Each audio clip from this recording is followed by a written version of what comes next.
샬롬. 오늘도 성경 일독 여행 말씀 묵상에 함께 하시는 모든 성도님들을 주의 이름으로 환영합니다. 찬송가 370장 주 안에 있는 나에게 함께 찬송하시겠습니다.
함께 나눌 말씀은 요한계시록 12장 1절부터 6절 말씀입니다. 하늘에 큰 이적이 보이니 해를 옷 입은 한 여자가 있는데 그 발 아래에는 달이 있고 그 머리에는 12별의 관을 썼더라. 이 여자가 아이를 베어 해산하게 되매 아파서 애를 쓰며 부르짖더라. 하늘에 또 다른 이적이 보이니 보라, 한 큰 붉은 용이 있어 머리가 7이요 뿔이 10이라. 그 여러 머리에 7 왕관이 있는데 그 꼬리가 하늘의 별 3분의 1을 끌어다가 땅에 던지더라. 용이 해산하려는 여자 앞에서 그가 해산하면 그 아이를 삼키고자 하더니 여자가 아들을 낳으니 이는 장차 철장으로 만국을 다스린 남자라. 그 아이를 하나님 앞과 그 보좌 앞으로 올려가더라. 그 여자가 광야로 도망하며 거기서 1260일 동안 그를 양육하기 위하여 하나님께서 예비하신 곳이 있더라. 아멘. 이 시간 이미 승리한 영적 전쟁이라는 제목으로 함께 말씀 나누기를 원합니다. 너무나 치열한 영적 전쟁의 한복판에서 살았던 사도 요한이었습니다. 사도 요한이 반모섬에 유배되어서 이 계시록을 기록하던 때는 이 로마의 황제 숭배가 강압적으로 이루어지면서 많은 그리스도인들을 두렵게 만들었기 때문입니다. 마찬가지로 이 시대를 살아가는 우리 역시 눈에 보이지는 않지만 치열한 영적 전쟁 가운데 살아가고 있습니다. 악한 마귀가 이 세상의 문화 가운데 또 만몬의 신 앞에 우리를 굴복시키기 위해 유혹하고 시험하고 있기 때문입니다. 그렇다면 이렇게 치열한 영적 전쟁 속에서 우리는 과연 어떻게 살아가야 하는 것입니까? 당시 이 계시록이 쓰여지던 시대의 교회는 외부적으로는 강제적인 로마의 황제 숭배로 인한 박해가 이어졌습니다. 그리고 내부적으로는 이단들의 그릇된 종말 사상으로 인해서 성도들은 극심한 불안에 사로잡히게 되었죠. 믿음이 연약한 성도들은 그리스도의 재림 자체를 믿을 수 없다라고 하면서 잘못된 신앙을 가지거나 혹은 신앙을 버리고 로마의 황제를 숭배하기 시작한 것입니다. 이러한 시대 속에서 사도 요한은 하나님의 계시를 받아 이제 곧 우리 주님이 오실 것이니 바른 믿음 위에 굳게 서서 더욱 인내하라고 주님 곧 오신다라는 그 소망을 전하고 있습니다. 그래서 사도 요한은 어제 살펴보았던 것처럼 계시록 6장부터 7인 심판에 대해서 그리고 8장에서부터는 7 나팔 심판에 대해서 그리고 16장에서는 7 대접 심판의 내용을 이야기합니다. 그런데 여기서 나오는 이 심판의 내용이 어떤 내용들입니까? 지금 극심한 고난 가운데 살아가는 성도들의 때가 곧 끝이 날 것이며 그 마지막 때에는 성도들을 괴롭히던 악한 마귀와 악한 세력들 그리고 믿음을 포기한 자들이 영원한 심판을 받게 된다는 그러한 심판의 내용들입니다. 그렇기 때문에 지금 비록 고난의 때를 지나고 있지만 결코 낙심하거나 믿음을 버리는 것이 아니라 주님이 곧 오실 것을 기대하고 소망하며 믿음을 끝까지 지켜 나아가자고 이 계시록을 통해서 권면하고 있는 것입니다. 그리고 이러한 심판의 내용이 이어지는 그 중간 6장부터 16장까지 이어지는 그 심판의 중간에 11장 마지막 부분과 12장에 어떤 내용이 나오고 있습니까? 영적 전쟁이 일어나는 가운데 그리스도의 승리하심에 대한 내용이 나오고 있습니다. 8장부터 시작된 7 나팔재앙은 11장까지 이어서 나오는데 11장 마지막 부분에 7째 나팔을 부는 모습이 나옵니다.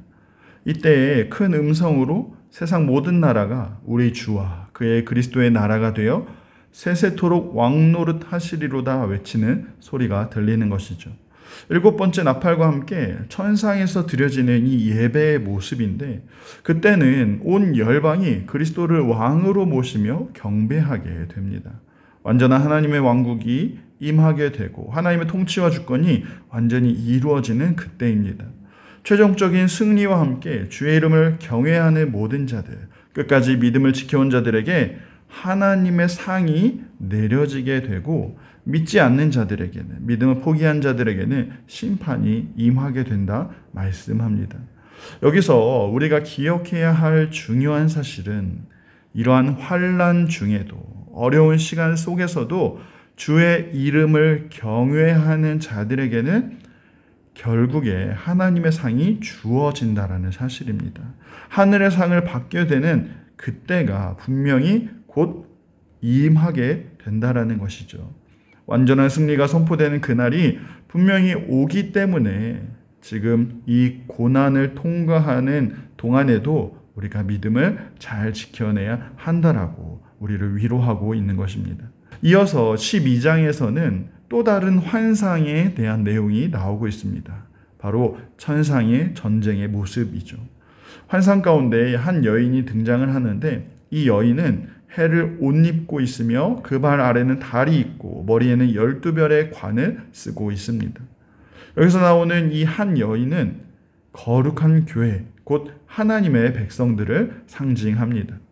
그리고 이 여인은 곧 해산하게 되어서 소리를 지르는 그러한 모습이 나오고 있는데 이렇게 아이를 출산하는 모습은 구약의 믿음의 자손들, 하나님의 백성들을 통해서 예수님이 태어나게 되실 것을 의미하는 것이죠.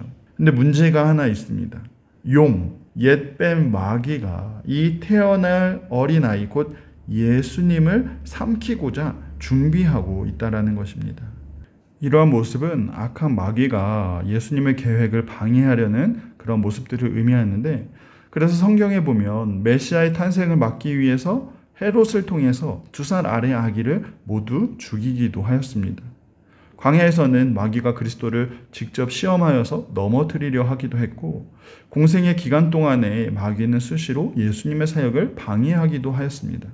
결국 제자 유다의 마음 가운데 예수를 팔아서 예수를 죽이고자 하는 마음을 집어넣었고 결국 예수님을 십자가에 못 박게 됩니다. 악한 마귀는 이렇게 예수님을 죽음으로 몰아가서 아무도 구원하지 못하도록 그렇게 하나님의 계획을 방해하여서 자신의 계략이 성공한 것처럼 생각했을 것입니다. 하지만 하나님의 반전 계획은 무엇입니까? 예수님의 죽음으로 인해서 그리스도의 패배가 아니라 그 죽음을 이기시고 부활하신 예수 그리스도를 통해서 완전한 승리를 만드셨다라는 것이죠. 이 아들을 낳은 후 한 여자, 하나님의 백성들은 어떻게 되었습니까? 6절의 말씀처럼 여자는 광야로 도망치게 됩니다.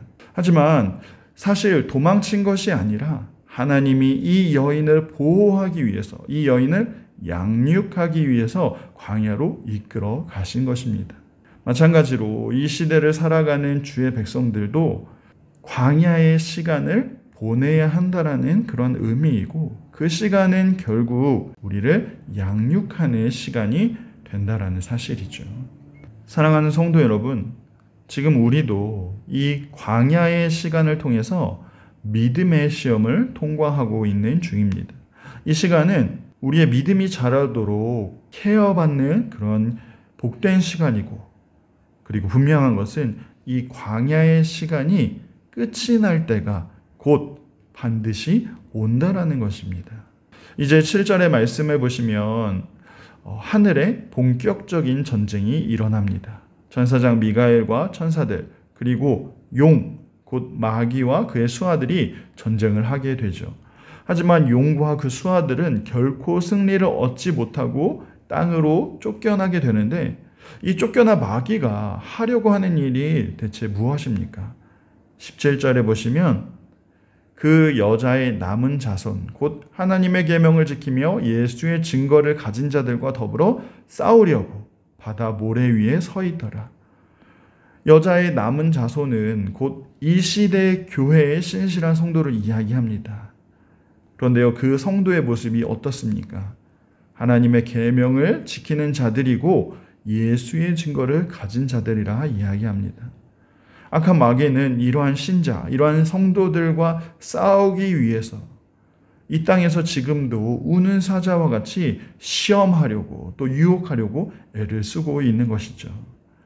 그래서 우리가 이 땅에 사는 동안에는 고난과 환난이 계속 될 수밖에 없는 것입니다. 하지만 성도 여러분, 중요한 사실은 성도들의 인내와 믿음이 바로 여기에서 드러난다라는 사실입니다. 이 고난과 환난 중에서도 그리스도를 붙잡고 하나님의 계명을 지키며 예수의 증거를 갖고 사는 자들에게 이 믿음이 드러나는 것이죠. 여러분, 우리가 잘 아는 다윗의 모습을 생각해 보십시오. 다윗이 물맷돌과 돌멩이를 집어들고 그 커다란 골리앗 앞에 섰습니다. 당연히 어느 누구도 다윗이 이길 것이라 생각하지 못했습니다. 그런데 그때 다윗이 어떻게 하였습니까? 절대 이길 수 없을 것 같은 현실 앞에서 다윗은 고백하기를 칼과 단창이 아니라 만군의 여호와의 이름으로 나아간다라고 이야기를 하고 있습니다. 다윗은 분명 전쟁이 하나님께 속해 있다라는 것, 하나님께서 이미 승리하셨다라는 것을 믿는 믿음으로 그 승리를 바라보며 골리앗 앞에 나아간 것이죠. 마찬가지로 성도가 지금의 광야길, 이 환난과 고난을 견딜 수 있는 이유가 무엇입니까? 그리스도께서 이미 승리하셨고 그 승리하신 그리스도께서 나와 함께 하심을 믿기 때문입니다. 그래서 오늘도 우리는 우리의 상황에 따라서 우리의 믿음이 흔들리는 것이 아니라 승리하신 그리스도를 붙들고 인내하며 오늘 하루를 살아가야 하는 것이죠. 사랑하는 성도 여러분, 계시록은 계속해서 우리가 영적 전쟁 가운데 있다라고 이야기합니다.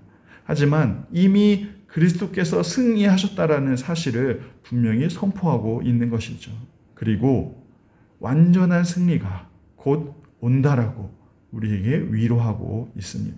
그렇기 때문에 아무리 시험이 오고 유혹이 오고 고난이 우리를 에워싼다라고 할지라도, 아무리 우리를 죽일 것 같은 그러한 상황이 우리에게 찾아온다고 할지라도 승리하신 그리스도께서 우리와 함께 계시며 이 고난의 시간이 곧 끝이 날 것이기 때문에 그리스도를 더욱 붙들고 흔들리지 말아야 하는 것입니다.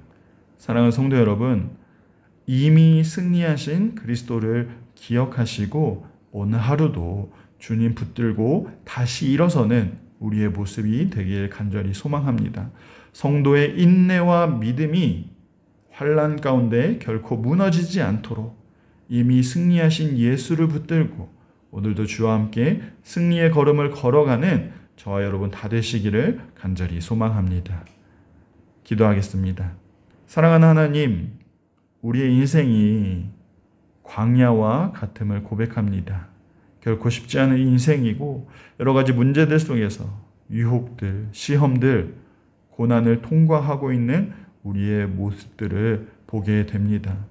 하지만 이 광야의 시간이 결코 우리를 괴롭게 하는 시간이 아니라 우리를 양육하고 우리의 믿음이 자라며 하나님의 보호 아래에서 하나님의 역사를 경험하는 그러한 시간임을 우리가 깨닫게 하여 주옵소서.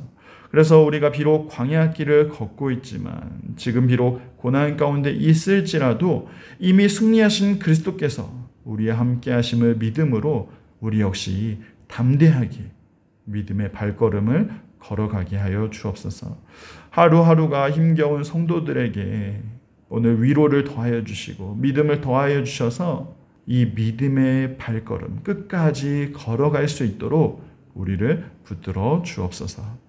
살아계신 예수님의 이름으로 기도합니다. 아멘. 오늘은 요한계시록 9장부터 12장까지 읽는 날입니다. 오늘도 말씀과 함께 승리하시길 소망합니다.